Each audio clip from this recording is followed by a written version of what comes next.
Welcome to another edition of InFocus. I'm Jennifer Fuller. We're talking this episode about a potential change that could impact the entire state and perhaps the region as a larger picture. There is an effort underway to change the designation of the Shawnee National Forest, which covers much of far southern Illinois, into a national park. Talking about that today, we've got Les Winkler and John Wallace, who are leading up the committee that will lead that effort, trying to get that change put in place. Gentlemen, thanks for stopping by. We appreciate you having us. So for people who are unfamiliar with the Shawnee National Forest, can you tell us a little bit about it? It's a large expanse of land, and it has lots of unique aspects to it. It certainly does. It's the largest single ownership of land in the entire state. It spans 290,000 acres from the Mississippi River to the west to the Ohio River on the east. And in that area is included 7 federally designated wilderness areas. We have 90 different natural areas inventory sites on the Shawnee that were recognized by the state back in the 1970s. Beautiful vistas. LaRue Pine Hills is considered one of the most botanically diverse areas in the Midwest, if not the country. In fact, it's known to have more species of plants than the entire Smoky Mountains National Park. And then we have places like Garden of the Gods on the east side of the forest, which is that iconic photo of Camel Rock that is on the Illinois corridor now. So it encompasses quite an interesting area that we believe needs better recognition and protection. People may be familiar with other national forest areas. There's the Mark Twain National Forest. There's, I believe, the Hoosier National Forest in Indiana. But why the designation change? What would change if you changed from a national forest to a national park? The reason we're wanting the change in designation is that we just feel that the National Park Service, it's the next logical step, is what we're saying. The National Forest Service has gotten us to this point where we have this beautiful resource. It's one of the most ecologically diverse areas in the country. But the National Park Service focuses more on tourism. It focuses more on education, and it's just suited to what this area needs right now. The National Park Service designation would if not eliminate, minimize natural resource extraction. Plus, the National Park Service's goal and mission statement is to make the area more accessible to bring people in, and in our economically depressed area. I mean, it's just vital that we do something. I mean, the coal industry is gone. We have no other large industries in Southern Illinois, and this is a way to create, not to create, but to maximize our tourism potential. We hear a lot when it comes to the economy about how important tourism is, not just for far southern Illinois, but for the state as a whole. What have you seen when you're researching how the National Park Service works with states and with regional tourism agencies in terms of bringing people in and letting them know about the organization? Well, just the amount of free publicity that the change in designation would bring is incredible. If you go to any bookstore, and I'm assuming some of those still do exist, if you go to any bookstore, there are shelves and shelves of on individual national parks, what to do when you go to Yellowstone, what to do when you go to the Grand Canyon. And plus there are compilations where Frommers and Foders each have their national park guides where you go. And those are bestsellers every year. Every year they sell over 200,000 copies of those. So can you imagine what that kind of publicity would cost you? And the other thing is that since the pandemic, travel in the United States has changed markedly. Road trips are back in vogue again. So the Rand McNally Atlas is booming again, like 600,000 copies of that flies off the shelf every year. And in the new Rand McNally Atlas, there are 75 pages devoted to national parks. So every time you saw a car zip by you on the interstate, one of those Rand McNally atlases in the back seat, there's information on Southern Illinois and the Shawnee National Park and Climate Preserve in that car. You mentioned Shawnee National Park and Climate Preserve. That's a specific designation that you want to have added, not just to make it a national park, but really to have the Shawnee Forest, the Shawnee National Forest now, work towards something. Is that right? Yes. What is so important is the fact that we're facing a climate emergency. And one of the things that the UN's Intergovernmental Panel on Climate Change has documented is the fact that natural systems, natural ecosystems do a wonderful job of sequestering atmospheric carbon, taking that carbon dioxide out of the air that's causing the warming of our planet and storing it. And forests are the best mechanisms we have on land, and especially mature forests. And the best examples of mature forests are on the national forest. And the best example of mature forest in the state of Illinois is in the Shawnee. And so that will hopefully take this mindset of resource extraction out of the mix. The Forest Service has a production mandate to produce products, primarily wood products. And there is a definite tie-in with the wood products industry and the impact that it has on natural systems. Once trees are cut and removed from an area, the forests then become carbon sources instead of carbon sinks. And that's what we needed, more carbon sinks. So we want it designated as a climate preserve. It would be the nation's first climate preserve, and we're hoping that it will become a model for other public lands throughout the country, because we can't do it with the Shawnee alone. But we also want it to be a preserve so that some of the recreational uses that people have grown accustomed to historically on the Shawnee National Forest can continue. Hunting, trapping, dispersed camping, things like that you can still do it on preserves, national preserves. We have 63 national parks right now in the country and 21 national preserves. Most of them are associated with a national park. And each preserve has its own little nuance, its own reason for being formed. And with the crisis that we're facing, we need preserves to protect the climate and to get us down to that important 350 parts per million of carbon dioxide load in our atmosphere so that we don't have more of these catastrophic events that we've seen in the past recently. I want to get to some of that nuance here in just a moment, but before we get too much further, there's a certain process that you have to go through in order to change these designations. You can't just pick up the phone and say, hey, let's change the name and by so doing, change the agency to which you report. So tell us a little bit about the process and where it stands. The first step, it takes an act of Congress to create a national park. And that's the reason that we're going the national park route. A national monument can be created by the stroke of the president's pen, but conversely, the next president can come in and nix it, and all those protections are gone. That's why we want the national park designation, because it would then again take an act of Congress to get rid of it. The first step, the first thing we're looking for right now is that the Department of the Interior would have to come in and do a feasibility survey.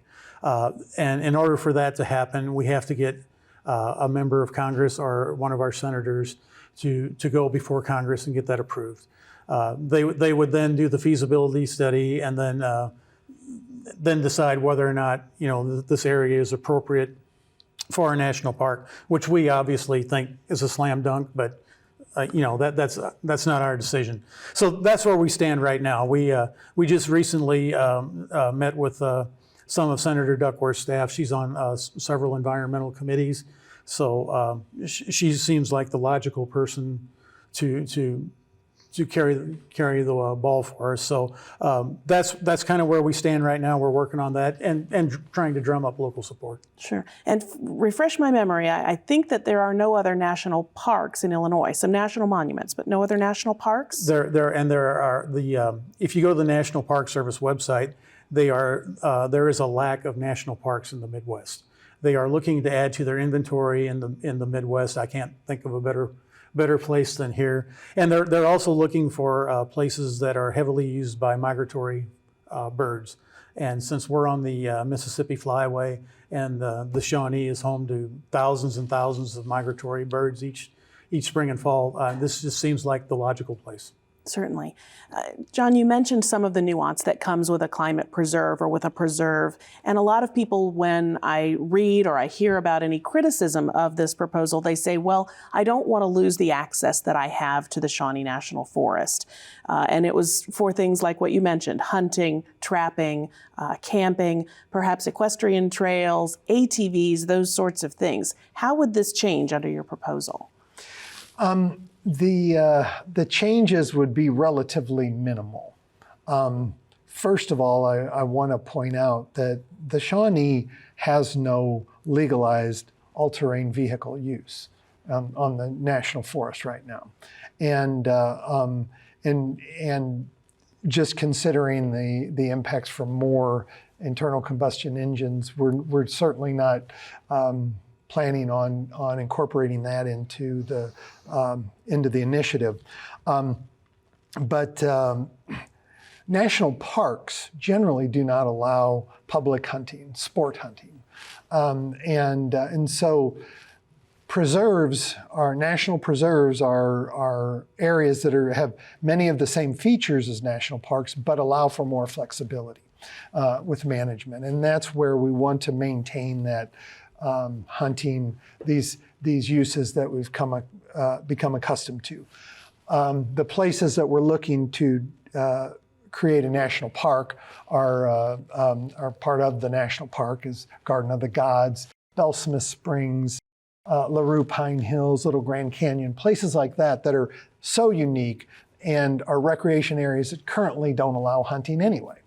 And then that way, those places that people have hunted and trapped for years can continue to do that. And we can still have this informal dispersed camping as well in those areas. That isn't something usually that is allowed in national parks. There's remote camping, there's primitive camping, but it has to be in a designated area and it's very controlled. A little more flexibility with a preserve. And the big difference, though, is the climate aspect, where we're going to push for no resource extraction. So we won't have timber cutting, we won't have oil and gas drilling, mining, things like that are really detrimental to the climate anyway. Along that line, a lot of national parks have an educational mission as well. They encourage school trips. They have lots of their own educational opportunities for families to bring their kids or for people who just want some general education.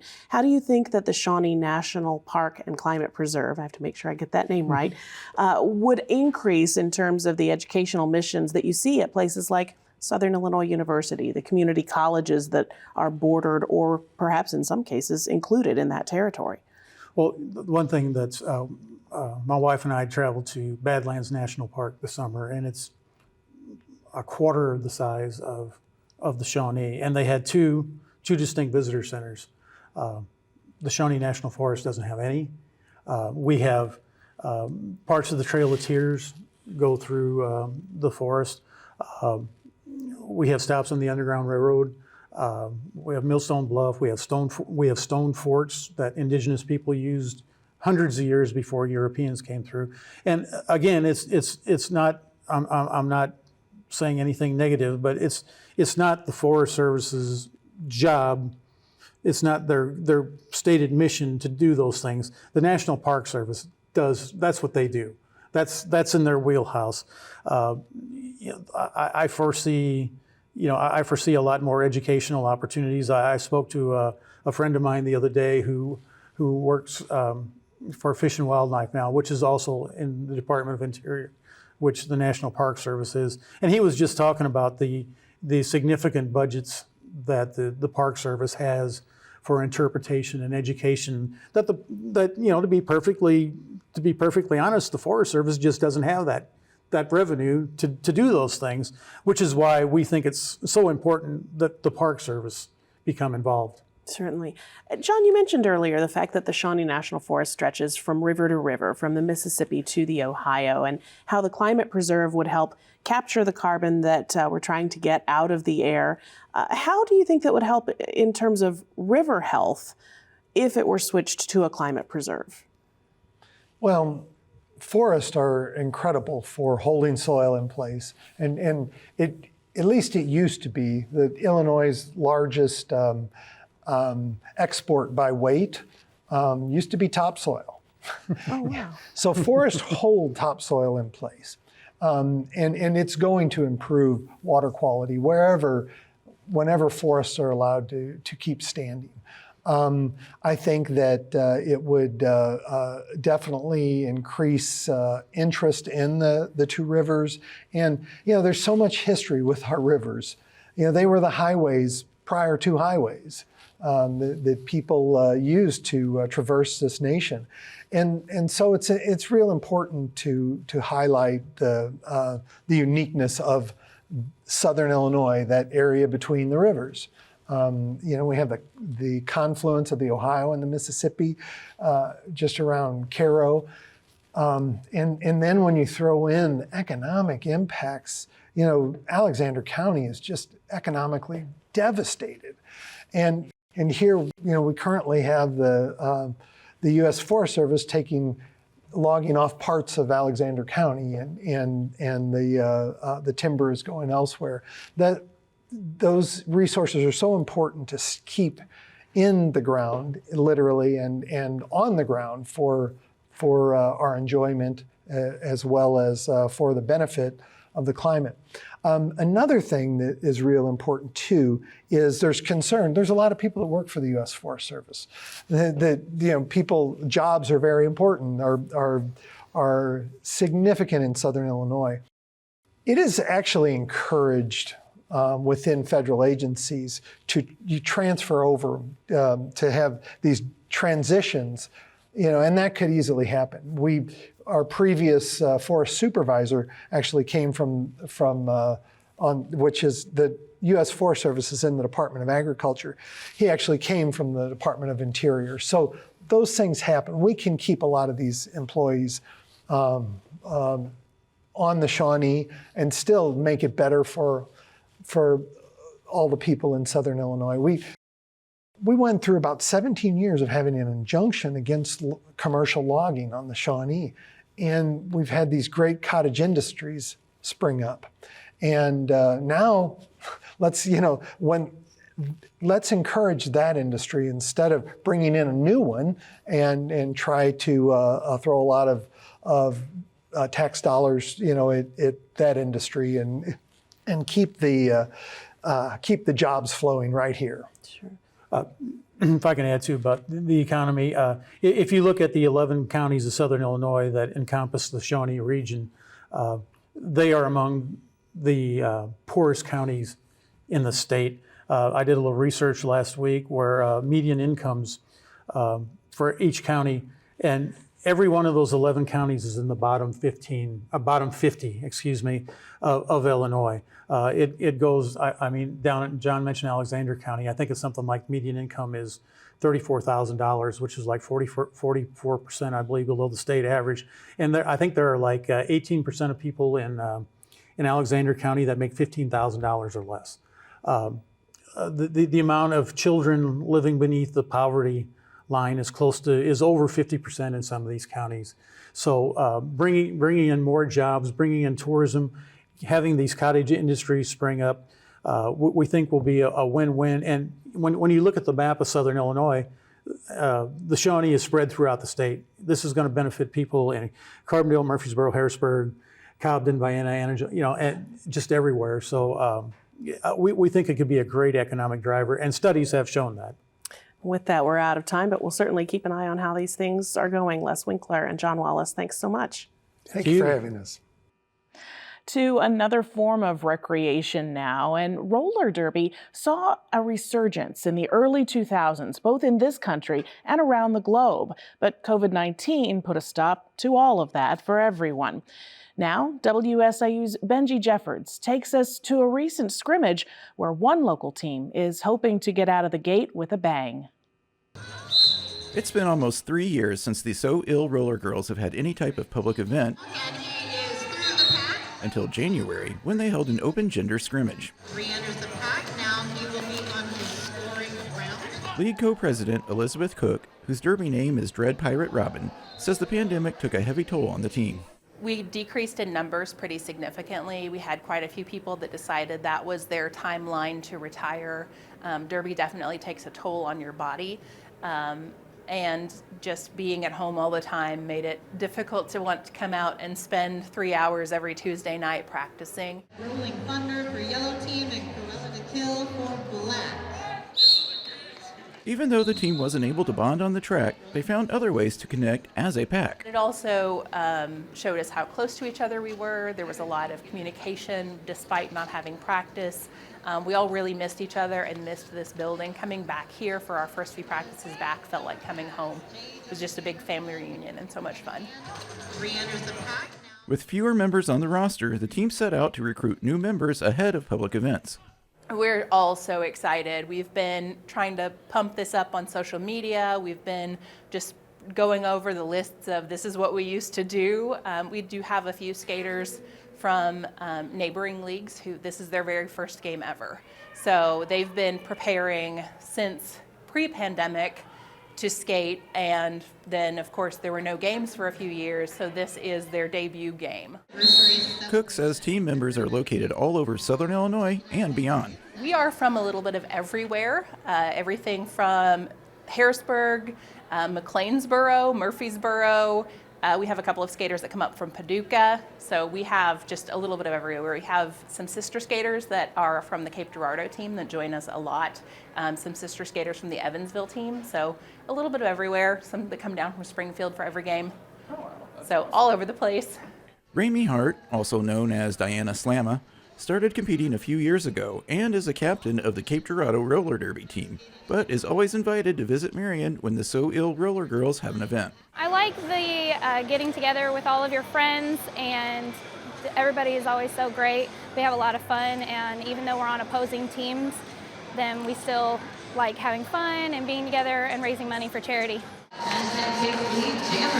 After many months of COVID-19 forcing the team to sit in the penalty box, they finally got the chance to lace up their quad skates for practice.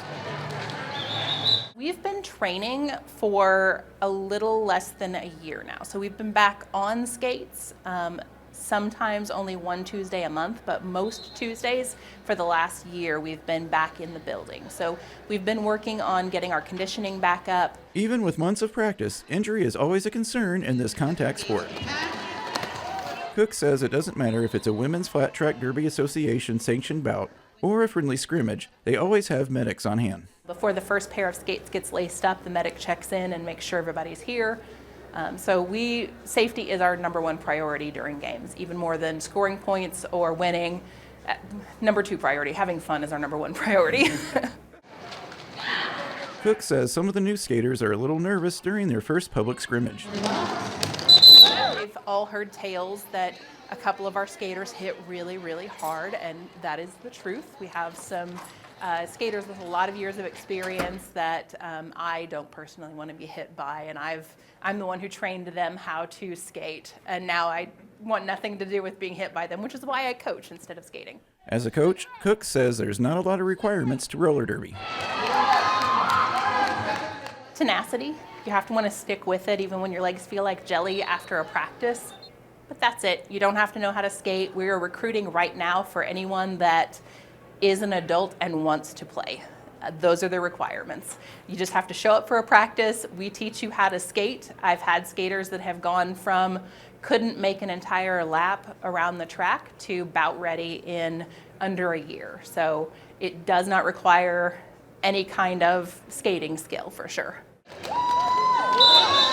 The team is always scouting for new members every chance they get. some of us just saw people that looked like they would enjoy roller derby, because even though there's not a type, there is a type. We're all very different people, but there are people that we feel like need a place to go and have a release. Hart says on top of all the fun and helping community organizations, roller derby can be therapeutic. It's a great way to kind of let off some steam and just give back to the community. So I really like that, and just so many friends you make along the way. Cook is also a licensed therapist and agrees with Hart on the benefits of roller derby. I feel like I use that license a lot more just as a coach and on skates, and I feel like I personally need a lot less mental health work if I am able to skate it out. And that's really something that a lot of skaters feel, is that derby is our therapy. For InFocus, I'm Benji Jeffords.